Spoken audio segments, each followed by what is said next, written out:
Hola divinos, ¿cómo están? Bienvenidos a este nuevo vlog.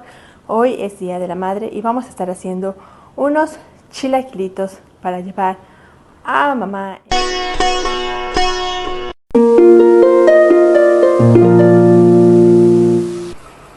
Hicimos un postre ayer, muy sencillo, ya saben, es el típico postre de limón. Vamos a hacer los chilaquiles. Les voy a enseñar más o menos cómo se van haciendo y les voy a hablar también de la madre de los budas, que es Tara Blanca. Voy a lavar los jitomates, ya puse los chiles. Primero se ponen los chiles y ya después los jitomates. Entonces vamos a seguir con esto y les iba a decir que hace rato hice también una rutina de ejercicio. Es una rutina 100% femenina, suave, pero a la vez pues también intensa, trabajando todos los músculos.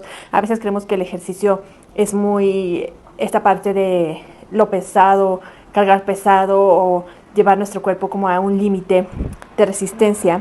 Y la verdad es que hay formas también más sutiles de trabajar nuestros músculos. Esto es lo primero que yo empecé a enseñar hace muchos años atrás y lo platiqué en el video pasado. Bueno, estuvo en dos partes el video. Entonces, en este blog yo les comenté cómo fue que yo empecé con toda esta misión y esta vida que tengo compartiendo pues todo lo que he visto, he aprendido y he llegado a conocer a través de los años. Entonces, pues todo eso lo podemos ver si quieren profundizar en el ejercicio y tomar algunas prácticas en el curso de sanación masculina y femenina. Está el link abajo. Hay formas de hacer chilaquiles, una que compres ya los totopos hechos. Hay muchos lugares en donde pues ya puedes encontrar ya el totopo o la tortilla ya frita y durita para hacer el chilaquil, o con las tortillas que hay en el refri, tortillas frías, cortarlas en triangulitos o en pedacitos y freírlas. Entonces yo voy a freír estas.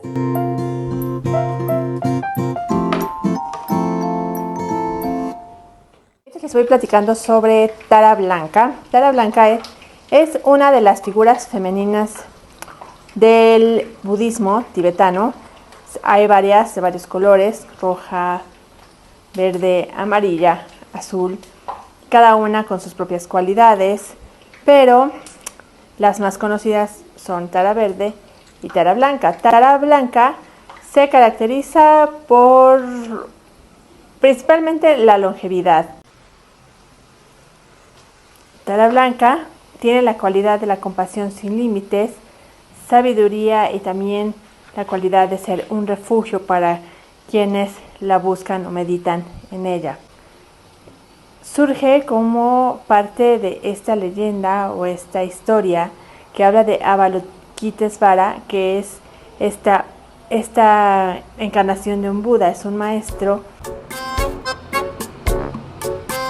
que tenía dos esposas, Wanqin y Virikuti, en China y en el Tíbet, y que se cree que ellas son también Tara Blanca y Tara Verde respectivamente.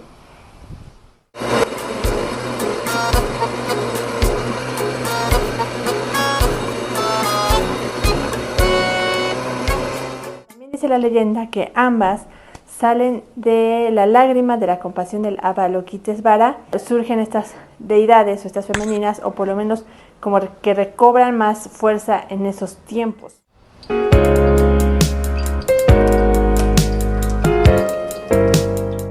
Tara Blanca es mayormente venerada en el Tíbet y en Mongolia. Las cualidades que tiene esta deidad femenina son la de la larga vida, pero es muy importante entender que esta larga vida se da o se manifiesta a través de la práctica del Dharma y para la práctica del Dharma. Es decir, que es como esta cualidad de longevidad que puedes llegar a tener o manifestar, pero por la práctica del Dharma y para la práctica del Dharma. Es decir, que tú tienes esta longevidad precisamente por este trabajo que estás haciendo y para que puedas de alguna manera seguir haciéndolo con todos estos años que puedes llegar a tener en este mundo.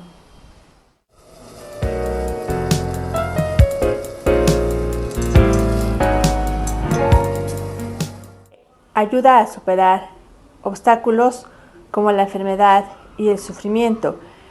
En tibetano, en el Tíbet se le conoce como Drolkar y en sánscrito como Sitatara. Es una deidad sumamente compasiva que ayuda, que protege al ser humano como una madre. Por eso estamos hablando de ella hoy, Día de la Madre. No quiero hacer aquí en YouTube, en el canal, como una clase de historia como tal. En el curso de sanación femenina y masculina podemos hablar más sobre la historia, los orígenes y más detalles sobre Avalokitesvara, las taras y más prácticas también que vamos haciendo junto con los rituales. Les voy a hablar después un poquito sobre el mantra, nada más para que lo conozcan, para que vean cómo lo podemos ir aplicando, el mantra de Tara Blanca.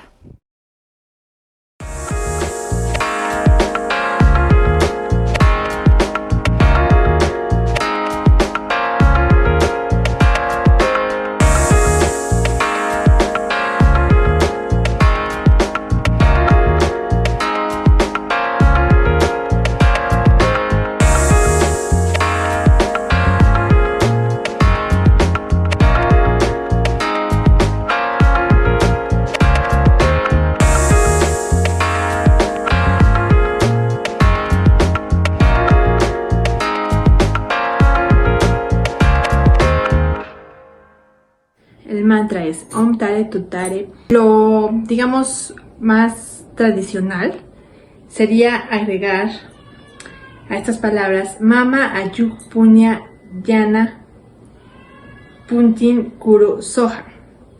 Mama Ayur Pune Yana Puntin Kuru Soha. Lo bonito de aquí es que tú le puedes agregar lo que tú quieras, ¿ok? Este mama habla como lo mío, como lo que yo poseo, como lo que es de mí. Y ahí tú podrías poner tu propio nombre. Tú pones que tú quieres esta larga vida, quieres los méritos, quieres la sabiduría, quieres incrementar eso ahora, por siempre, ¿no? A veces yo también pongo ahí lo que yo quiera, o sea, Om Tare Tutare Ture, y agregas lo que tú quieres sanar o lo que tú quieres lograr. En lugar de mama tú puedes poner tu propio nombre o el nombre de la persona a la que quieras desear toda esta sabiduría, mérito y larga vida. Cuando experimentes este mantra, ábrete como a esa posibilidad del Om Tare Tutare Ture, poder agregarle después lo que tú quieras.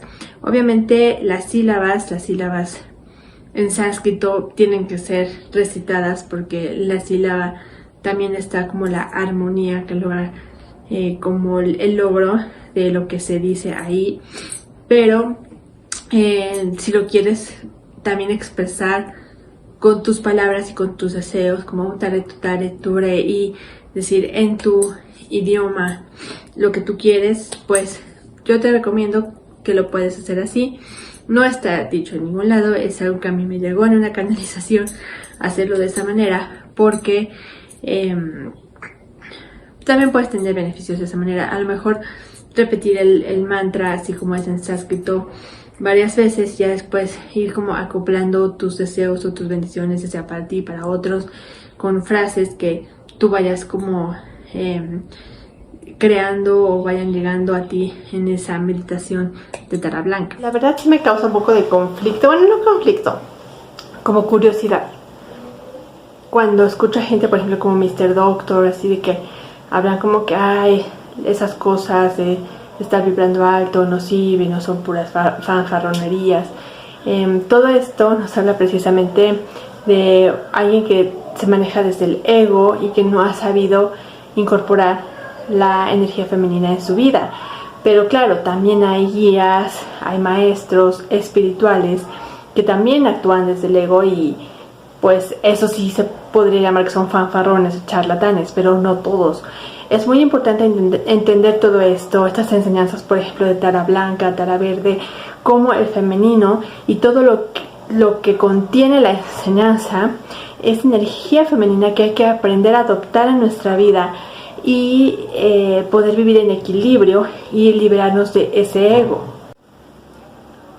Así es, divinos. Entonces, hoy que es Día de las Madres, solo quería apuntar o enfatizar en el hecho de que a mí en lo personal fue la maternidad lo que me llevó a vivir esa renuncia al ego, que me puso en el camino. Y ahorita les voy a decir más o menos como aprendizajes, relacionándolos también un poco con lo que tiene que ver con Tara Blanca, que es también una madre, una figura femenina. Y yo creo que incorporar al femenino en la vida es algo no bueno, sino necesario para la sociedad. Las realizaciones del Buda, las realizaciones son como todo eso que se descubre, que uno se da cuenta a través de la práctica, la enseñanza, cuando uno está en estudio, en meditación, en reflexión, toman una forma, toman una figura, en este caso femenina, que es Tara Blanca. Todo esto que representa Tara Blanca son aspectos de la budidad que sirven en beneficio para todos. En el siglo XI, con la implantación del budismo en el Tíbet, es cuando se empieza a enseñar las prácticas de las 21 taras, entre ellas Tara Blanca, y de ahí es donde empieza a ganar más popularidad, por así decir. ¿Cómo luce físicamente Tara Blanca? Tara Blanca tiene un aspecto muy joven, se dice que de entre 16 años más o menos, y tiene 7 ojos, son 2 en los pies, 2 en las manos, los ojos aquí, los que tenemos todos, 2, 4, 6 y el tercer ojo. Aparece sentada en una postura que es con piernas cruzadas, pero con las plantas de los pies hacia arriba, hacia el cielo. Esta postura se conoce también como loto completo o adamantina. En algunas ocasiones la podemos encontrar sosteniendo una ramita o un tallo de donde brotan 3 flores representando el pasado, el presente y el futuro. Es muy importante que para poder estar en esta práctica, en una iniciación tántrica, podemos empezar a realizar el sadhana a Tara Blanca, pero para esto o para empezar debe de haber como una iniciación ahora sí a todo lo que implica estar practicando todo esto. Hay que asumir un compromiso para beneficiar a todos los seres y estar en coherencia con lo que significa la compasión. Aquí valdría la pena estudiar bien todo lo que trae el Buda de la compasión, que es Avalokitesvara, y como sus formas. Bueno, tiene esta cualidad de la compasión, así como por ejemplo el Buda Manjusri tiene el de la sabiduría, y a cada uno tiene como una cualidad. Avalokitesvara tiene la cualidad de la compasión y tiene 2 esposas, que es una china y una tibetana, y la china es Guanyin, y él enseña todo lo que tenemos que saber acerca de la compasión, porque compasión es mucho más de sentirte mal por otro o querer hacer algo por otro. O sea, lleva todo un proceso de renuncia, de entendimiento, de sabiduría, de práctica. Entonces, Tara Blanca y Tara Verde son como las figuras femeninas de este Buda, Avalokitesvara, y entonces nos enseñan como todo este concepto o esta cualidad, este beneficio de la compasión. Realmente el enseñar esto no es fácil, es algo que se debe de también como sentir o algo que te debe como que vibrar más que los conceptos o las palabras. Vas entendiendo a través de la práctica. Todo eso es lo que vemos en el curso de sanación masculina y femenina que está en Hotmart. para poder realmente profundizar más allá de las palabras o lo que se puede decir aquí. Hay algo muy importante que ya es como desde mi proceso. Voy a pasar a hablar de lo que estoy viviendo, de los últimos videos también, dando seguimiento obviamente al proceso que inicia desde videos anteriores y pues así va como avanzando. Y hay una parte que nos enseña Avalokitesvara sobre la compasión como también una renuncia. Y justamente hablábamos la vez pasada de la renuncia que yo experimenté también en mi vida al convertirme en mamá y al estar viviendo de una manera pues como paralela a lo establecido, por así decir. Y ahí justamente hablaba de todo esto, de la renuncia. Y como les digo, es algo que se tiene que experimentar, más que decirlo, más que saberlo. Estas enseñanzas, por ejemplo, del budismo, son enseñanzas que son dignas de ser vividas totalmente. Entonces, hablando ya del don, de cómo se despertó el don, cuando yo empiezo a experimentar justo esta renuncia, yo empiezo de alguna manera a practicar esto sin saber que estaba practicando algo que tenía que ver con el budismo. Eso yo lo fui descubriendo en la marcha, pero justo en esos momentos de meditación, de reflexión, de estudio, como nos enseñan acá los budas, pude llegar a recibir mensajes que no eran míos, o sea, no eran mis pensamientos, porque eran de repente conceptos o cosas que yo nunca en mi vida había visto o leído o pensado acerca de todo esto. O sea, todo esto que yo después ya estudié como budismo, como meditación, como todas las técnicas que uno hace, meditación, mindfulness, eran cosas que yo ya había visto en meditaciones. Y llegó un momento en donde empecé a escribir los mensajes que recibía, porque me di cuenta de que no eran míos, era como que no provenía de mí. Empecé a trabajar mucho también con la glándula pineal, o sea, empecé como un avance, a un despertar, pero la verdad muy como muy orgánico, como muy natural. O sea, no fue algo que yo haya visto y haya dicho como quiero ir allá o quiero estudiar eso. O sea, como que todo empezó a pasar solito. Y bueno, al final del proceso sí, bueno, eso es la historia que no voy a profundizar mucho, pero total que voy a resumir.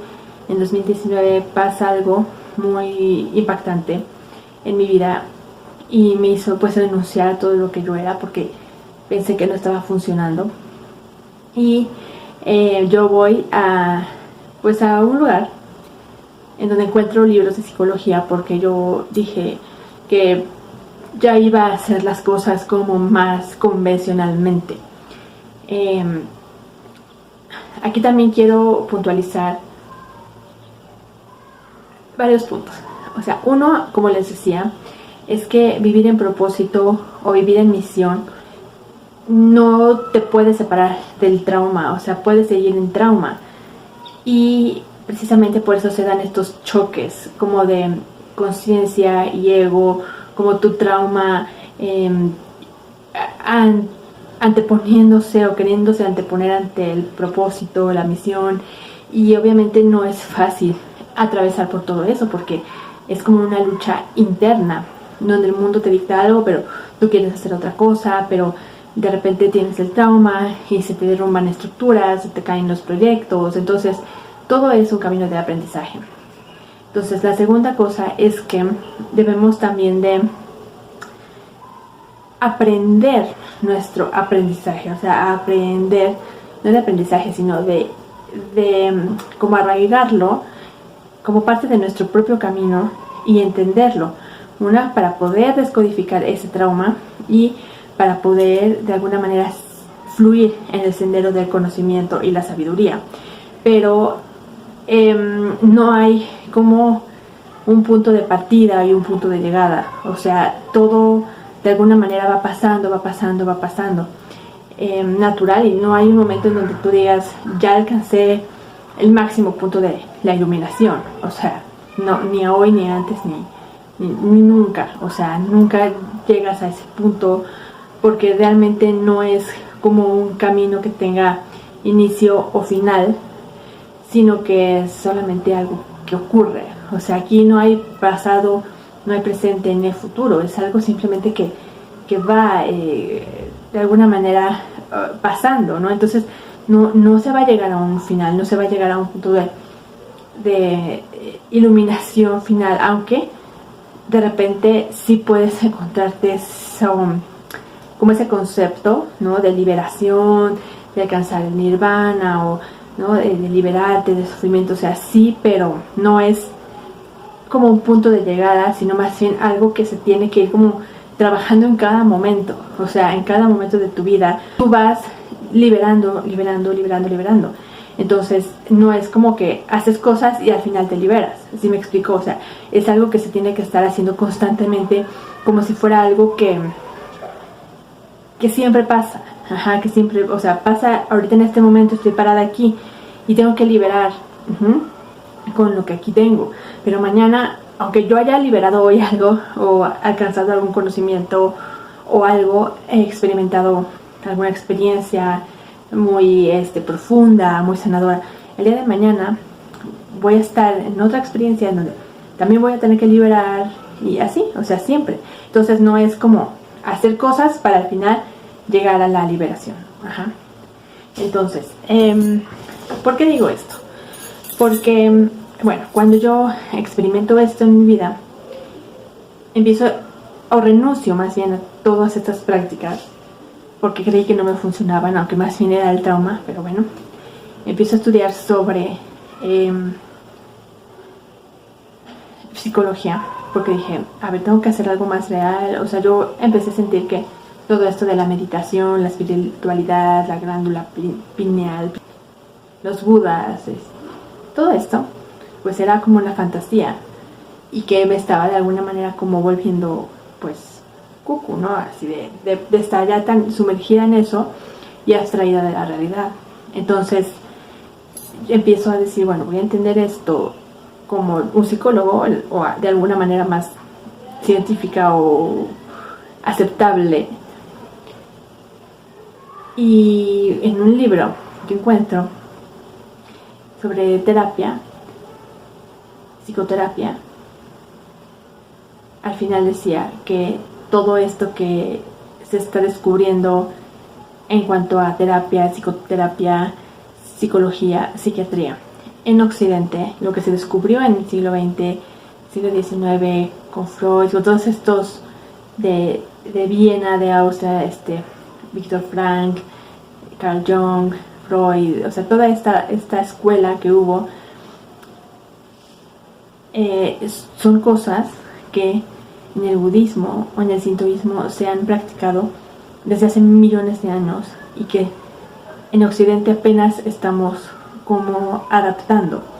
Entonces fue cuando se me abrió como algo en mí, como un clic, como el chip, que me puse a investigar sobre psicología y budismo, y lo encontré y lo estudié y hice mis trabajos y lo investigué, y entonces ahí es cuando ya le pude como dar forma a todo lo que antes pues de alguna manera nada más me llegaba, ¿no? Así como de manera pues en meditaciones o en libros, son cosas que yo veía, pero que a lo mejor no tenían como un enfoque teórico como muy sustentado. Entonces cuando encuentro esto, bueno, ya le doy ya forma a todo, ya entiendo todo, y digo, bueno, sí, y ya veo que existe esto, que existe lo otro, que las prácticas que es en Mahayana, Theravada, o sea, ya todo como es más formal.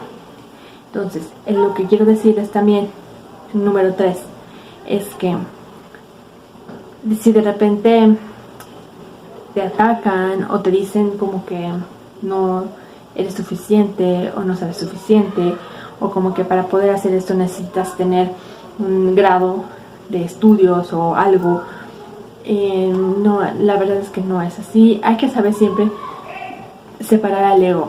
Y yo creo que mientras el guía, el maestro, el facilitador sepa separar el ego y que haya experimentado también esta renuncia al ego, entonces puede ser un buen maestro, un buen canalizador, un buen facilitador.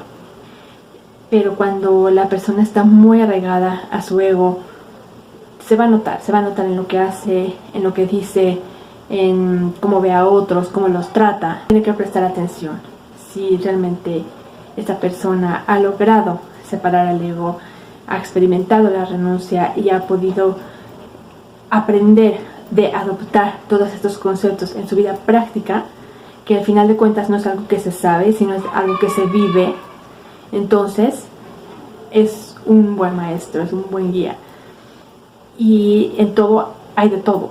O sea, no nos centremos tanto en quién es, con cuántos cursos o cuántas personas ha sanado o cuántas, o sea, son datos, son detalles que ok, ¿no? Ahí están y pues no está de más, pues a lo mejor incluirlos si tú ves que has logrado ya alcanzar reconocimiento o méritos, bueno, está bien, pero eso no define, se podría decir, que la calidad de tu trabajo. Lo que define la calidad de tu trabajo es que tanto tú lo vives, que tanto realmente tú en tu vida adoptas estos conceptos y los pones en práctica con los retos y las cosas que se te van presentando. Y cuando estés en manos de un maestro, sobre todo de un terapeuta, de lo que sea, de imanes, de terapia, de un ritual, por ejemplo, de un temazcal, de lo que sea, una ceremonia, ahorita que están muy de moda como el blessing way y todo eso, es saber esta persona cómo lleva su vida, si la vive con coherencia, si realmente practica lo que dice. Y es muy importante poner atención en esto porque pues cuando abrimos también nuestros canales, al estar ahí siendo parte de la ceremonia, del ritual, también podemos de alguna manera pues llevarnos un poquito de lo que otros hacen. Y la idea pues es que siempre haya como una congruencia, como que se esté del lado de la luz. Entonces ahorita no voy a hablar mucho de estar del lado de la luz, pero sí hay que empezar como a buscar eso, ¿ok? No importa el tema, puede ser el mismo tema, puede ser alguien que practique el budismo, pero esa persona realmente lo hace, lo vive o no. Eso sería lo que habría que tomar en cuenta aquí. Y los dejo en la siguiente. Para la siguiente vamos a hablar de otro tema, pero vamos a estar haciendo también leche dorada, así que esperen el siguiente video de la siguiente semana. Mi nombre es Luna Huerta. Namaste.